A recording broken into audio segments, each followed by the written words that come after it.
Bandera Olongapo. Basta radyo, ibandera mo.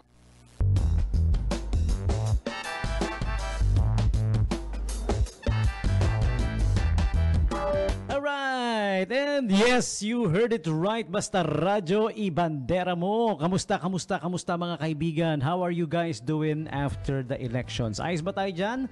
Okay, may naproklama na, no? May naging proclamation na dito sa ating bayang Olongapo, ang ating syudad. Ayan, okay? So mamaya, I'll be giving you the news and update about it. Kung sino yung mga naproklama, baka in case hindi nyo pa alam, malalaman nyo. What I'm trying to do is welcome everybody for the meantime. Welcome the Night Jams, Bandera Night Jam with DJ Tommy G. Yours truly. We are coming to you live from Casa Gilda Resort in Holy Spirit Village, Tabakuhan, Barangay Santa Rita. That's where we're at. Okay, nasa Casa Gilda Resort po kami. Yan.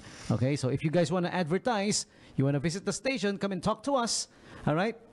Meron kaming special offer sa mga magpapa-advertise.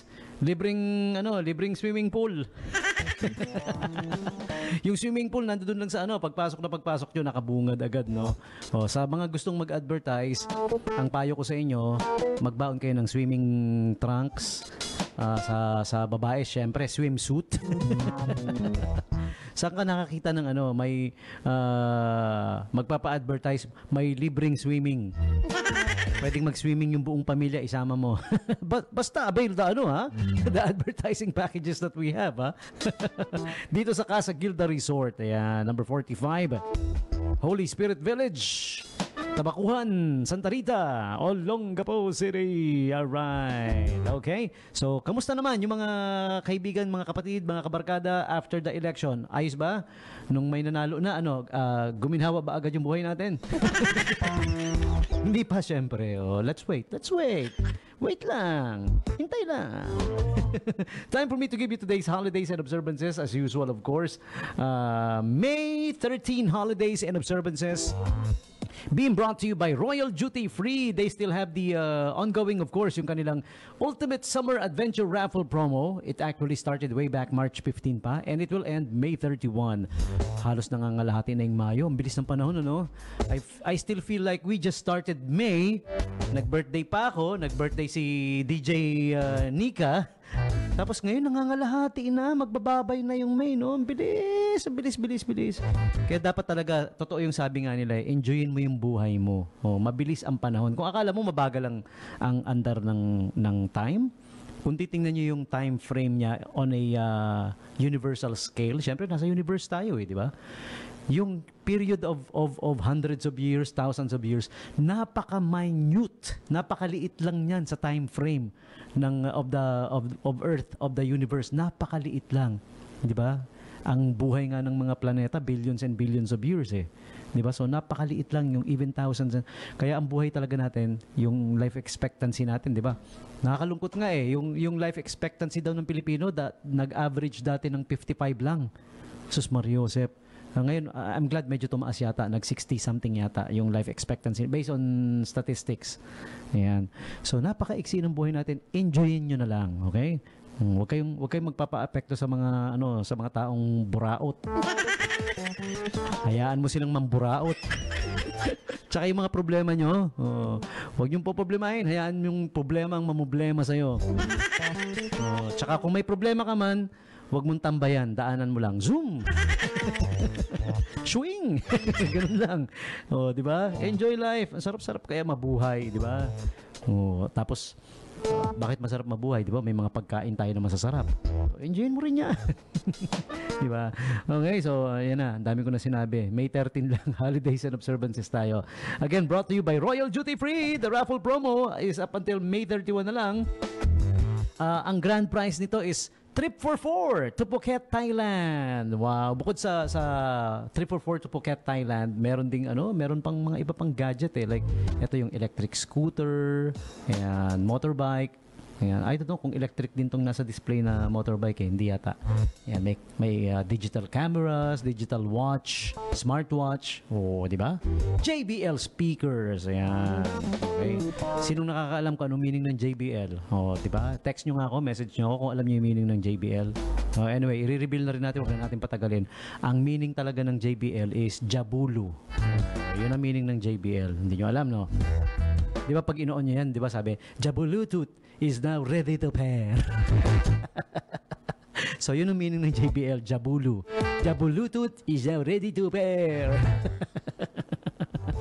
Ay! Okay, yun na yun. So again, what I'm trying to say is whenever you buy stuff at Royal Duty Free, daan nyo yung resibo dun sa, sa customer service counter, ha? Para makakuha kayo ng inyong raffle. Electronic raffle to. You don't need to worry. You don't need to, sign up every time. One time lang ang signing up. Kung nakapag-sign up ka na, that's it. Yun. Bibigay mo lang yung resibo mo. And then electronically it will be entered. Yan. Okay. So, on with today's holidays and observances. May 13 is American Indian Day. All right. They are the original, alam nyo ba? They are the original settlers of the US of A, of America. Kaya pataas ang regard nila sa mga Indian Americans. Indian na Indian yung may pana, yung may tabak. Yung Indian, yun. Hindi yung Indian na, Zuki, bili ka, kulambu, 5, 6. Ibang Indian yun, pare. Iba yun. Yeah, American Indian Day ngayon. Okay? Children of Fallen Patriots Day. Alright. And what else? Frog Jumping Day.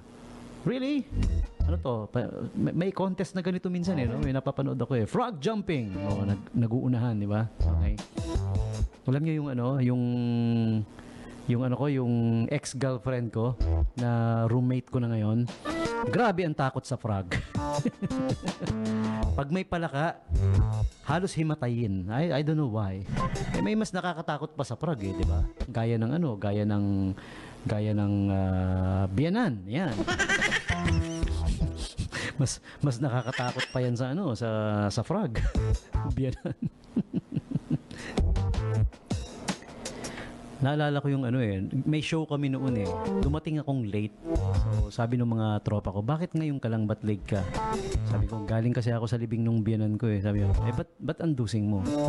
Ang hirap ilibing pumapalag Parte lang, hindi po totoo yan baka isipin nyo, nililibing ko yun.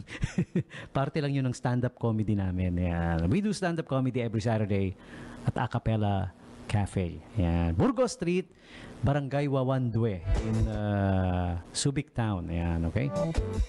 Ayan, Wawandwe po ang pronunciation niyan Dati nasyunga ako Pinagtatawanan ako di ko alam Sabi, I keep saying Wawanju. Yun. Wawandwe pala Wawanju. Kasi naman 'di ba due date, 'di ba? Sasabihin mo bang due date? Wawandwe siya. Yeah, okay. But anyways, wala na akong doon. Problema na nila.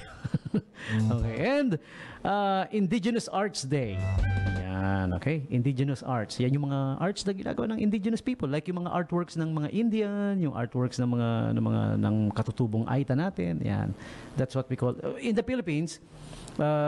Perhaps the most popular indigenous art that we have. In fact, hindi lang sa Pilipinas sikat. Buong Pilipinas sikat siya. Yung arts ng tao what do you call them? Nasa dulo ng dila ko Si Apo Wanghod. 'Yon, okay. Ano ba 'yung tawag sa the Igorots 'yon, okay. Yung artwork ng Igorots, isa sa most popular in the world. In case you don't know, in the world lang naman si Apo Wanghod. Totoo 'yan dahil yung mga sikat na vlogger pinuntahan siya. Nagpatato sa kanya. Iisa ang sinabi nila nung nagpatato siya kay Apo Wanghod. Pare-pareho sila ng sinabi. Nung tinatuan sila ni Apo Wanghod, ang sabi nila, ouch! Ang sakit Traditional tattoo kasi yan Alam niyo yan, yung kung tawagin ay, tik-tik ba o tak-tak? Tik-tik, tak-tak, tik-tik, tak-tak. Basta yun na yun. Yung pinapalo-palo, di ba? Masakit talaga yun. Kumpara sa yung modern day tattooing, masakit na nga yung modern day tattooing Yung pa kaya yung pinapalo-palo lang para bumakat sa skin mo. Di ba? Multiple needles. Kaya yun ang nasabi nila, ouch! May kilala nga akong vlogger na umayaw, nag-quit eh. Sabi niya, ayaw ko na, hindi ko kaya, hindi natuloy. Nagkaroon na lang ng ng isang dot lang na mali. Sabi niya, para, so that he wouldn't sound like a was, pag tinanong, what's that tattoo? That's the tattoo of the earth as seen from great distance. Yung isang tuldok, earth daw yun, na ang view eh malayong malayo. Yun, okay? So sana tayo, layo na narating natin. Indigenous Arts ang May 13 day. Okay? And National Crouton Day. You know what's crouton? Yung small pieces of bread that we put on soup. Yon, we call that crouton. And World Cocktail Day. You know what's a cocktail? It's composed of two things. The stick and the cocktail itself. Yun, akala nyo kung ano, no? Yun ang cocktail. Laging nakatusok sa stick often, yeah, di ba? Meron namang hindi nakatusok, pero yeah, okay? So there you have it, just some of today's holidays and observances. May 13, 2025. Ang bilis ng oras, no? It's now already 7:51. Ayan, okay? Kasi holidays and observances lang kung ano pinagsasabi ko eh. But anyways, yeah.